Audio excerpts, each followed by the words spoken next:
Nabi saya memang cabul dulunya, hanya mikir urusan bawah perut. Assalamualaikum warahmatullahi wabarakatuh. Selamat datang di channel Dodi Sefriadi. Yang baru mampir langsung aja klik tombol subscribe di bawah dan juga loncengnya biar nggak ketinggalan video berikutnya yang akan saya upload di channel ini.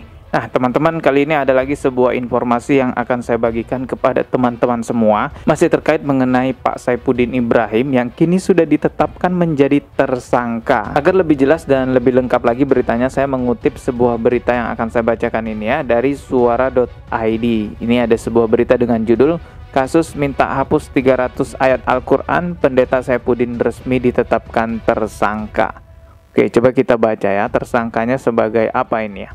Pendeta Saifuddin Ibrahim resmi ditetapkan sebagai tersangka dugaan tindak pidana ujaran kebencian. Oh, jadi tersangkanya dugaan tindak pidana ujaran kebencian gitu guys ya. Dikutip sebelumnya, Pendeta Saifuddin meminta kepada Menteri Agama Yakut Khalil Qomas untuk menghapus 300 ayat Al-Quran.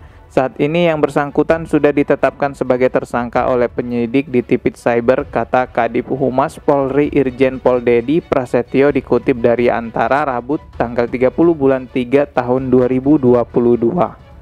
Penyidik di Tipit Cyber Bareskrim Polri telah meningkatkan kasus penanganan perkara terkait pernyataan Saifuddin Ibrahim yang meminta 300 ayat Al-Quran dihapus pada Rabu tanggal 23 bulan 3 lalu. Dedi belum merinci secara jelas terkait perkembangan penanganan perkara tersebut, termasuk keberadaan Saifuddin Ibrahim yang terendus berada di Amerika Serikat. Nanti ke Bakpenum, Kepala Bagian Penanganan Umum, yang menerangkan katanya, hingga saat ini penyidik masih berkoordinasi dengan pihak-pihak terkait untuk melakukan upaya lanjutan terhadap Pendeta Saifuddin yang diduga berada di luar negeri, antara lain dengan Biro Investigasi Federal atau Federal Bureau of Investigation, disingkat FBI, Kementerian Luar Negeri, dan Direktoral Jenderal Ditjen Imigrasi, Kementerian Hukum dan HAM, Kemenkumham gitu ya.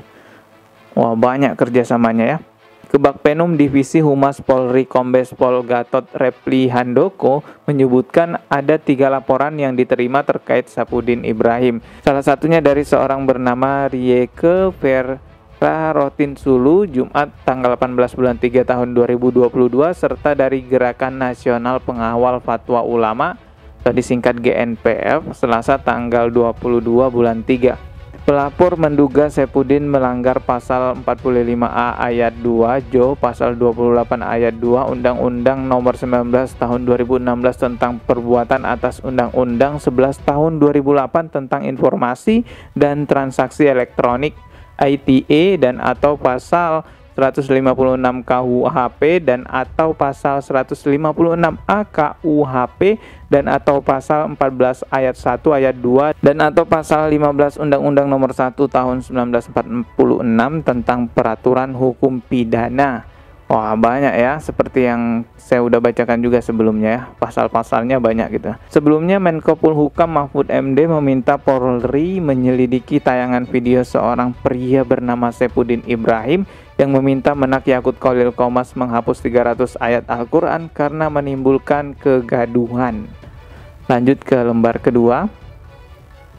Menurut Mahfud, pernyataan Saifuddin Ibrahim yang mengaku sebagai seorang pendeta dalam tayangan video itu meresahkan dan berpotensi memecah belah umat beragama di Indonesia.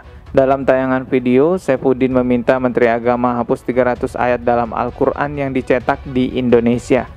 300 ayat yang menjadi pemicu hidup intoleran, pemicu hidup radikal, dan membenci orang lain karena beda agama. Itu di-skip atau direvisi atau dihapuskan dari Al-Quran Indonesia. Ini sangat berbahaya sekali, kata Saifuddin dalam videonya yang viral di media sosial itu. Sejauh ini video itu tidak lagi ditemukan di akun YouTube pribadi Saifuddin Ibrahim.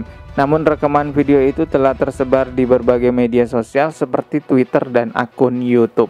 Ya, memang videonya sudah dihapus ya sepertinya oleh Bapak Saifuddin Ibrahim ini. Tapi kita nggak tahu ya siapa yang menghapusnya. Apakah dihapus secara pribadi oleh si Saifuddin Ibrahim atau dihapus oleh pihak YouTube. Karena selama ini yang kita tahu kan keluar-keluarnya Saifuddin Ibrahim itu pemberani. Bahkan minta diazab gitu ya. Diazab oleh Allah Subhanahu Wa Taala saking beraninya gitu ya. Jadi kalau dia menghapus video, yaitu memperlihatkan bahwa dia juga ketakutan sebenarnya atas video yang dia buat itu. Teman-teman, sebenarnya juga kita penasaran apa sih yang membuat ada kesulitan untuk membawa Saifuddin Ibrahim ke Indonesia gitu guys ya. Karena kalau masalah titik lokasi keberadaan seseorang di era sekarang tidak sulit untuk melacaknya, apalagi kalau orang itu aktif di media sosial. Terlebih lagi jika yang menangani itu adalah sekelas FBI ya, yang sudah lama tinggal di Amerika, itu tidak perlu lagi menggunakan teknologi canggih yang mereka miliki, cukup menganalisa channel YouTube-nya akan tahu keberadaan di mana Saifuddin Ibrahim sering beraktivitas kan. Jelas akan terdeteksi juga lembaga gereja mana Saifuddin sedang berada dan dengan siapa aja sering berada di sana gitu guys ya. Terlebih lagi juga kita tahu bahwa Saifuddin Ibrahim ini bukan orang yang punya keahlian seperti mafia penyelundupan yang bisa menghilangkan identitasnya ataupun menyamarkan identitasnya. Saya rasa nggak begitu juga sampai dijaga orang-orang bersenjata. Saya rasa nggak sampai ke ranah itu juga kan. Artinya bukan persoalan titik lokasinya di mana, mungkin ada hal lain yang tidak ketahui sehingga ya ada hal yang bisa menahan Saifuddin Ibrahim agar tidak terjerat hukum gitu guys ya.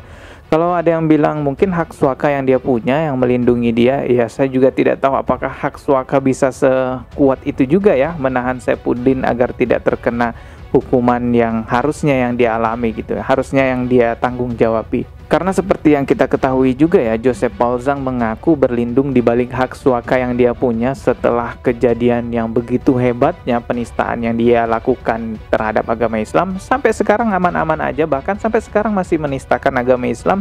Dia masih mengaku di channel YouTube-nya sebagai Nabi ke-26. Begitu juga dengan si Saifuddin ya, masih sampai sekarang juga menghina agama Islam di channel YouTube-nya. Kemarin dia sempat berseteru dengan Pak Joshua Tewu, tapi di sela-sela perseteruannya itu masih sempat-sempatnya menghina agama Islam. Saya putarkan coba videonya ya. Nanti bapak yang malu. Ya iya kan, terbukti kan. Saya nggak ngomong uang, sekarang kelakuan kamu itu cabul. Hamba Tuhan cabul. Kalau saya pendeta Saifuddin Ibrahim yang cabul, Nabi saya memang cabul dulunya. Hanya mikir urusan bawah perut. Tapi kok kamu muka cabul kayak lo. Ya maafkanlah saya ya. Ya, itulah kata-kata kasarnya ya si Saifuddin Ibrahim ini guys ya, luar biasa begitu kasarnya perkataannya. Sebenarnya perkataan kasar itu kan ditujukan kepada sahabatnya ya, dia membenci sahabatnya gitu ya, karena ya adalah sesuatu yang terjadi di antara mereka ya, mungkin seperti itu. Tapi sempat-sempatnya juga menghina gitu loh agama Islam dengan menyebutkan ya astagfirullah, cabulullah gitu ya. Kata-kata itu sebenarnya pertama kali saya tahu itu diucapkan oleh Joseph Paul Zhang ya di channel YouTube-nya, mengatakan ajaran cabulullah begini-begini, akhirnya diikuti oleh orang-orang yang sejalan dengan Joseph Paul Zhang, dan bahkan sampai Saifuddin Ibrahim pun juga berkuar-kuar seperti itu di channel YouTube-nya. Jelas ini adalah penghinaan ya kepada Allah Subhanahu wa taala. Oke teman-teman, itu informasi yang bisa saya sampaikan hari ini. Semoga nantinya kita bisa menemukan kabar baik ya tentang penanganan kasus ini, dan kita doakan juga lembaga manapun yang berusaha untuk menangani kasus ini semoga diberikan kelancaran dan kemudahan, dan semoga juga dicatatkan ya sebagai pahala jariah untuk bapak-bapak penegak hukum kita ya, kepolisian dan lain-lainnya. Subscribe dan loncengnya ditekan biar nggak ketinggalan video berikutnya. Sekian dari saya, wassalamualaikum warahmatullahi wabarakatuh.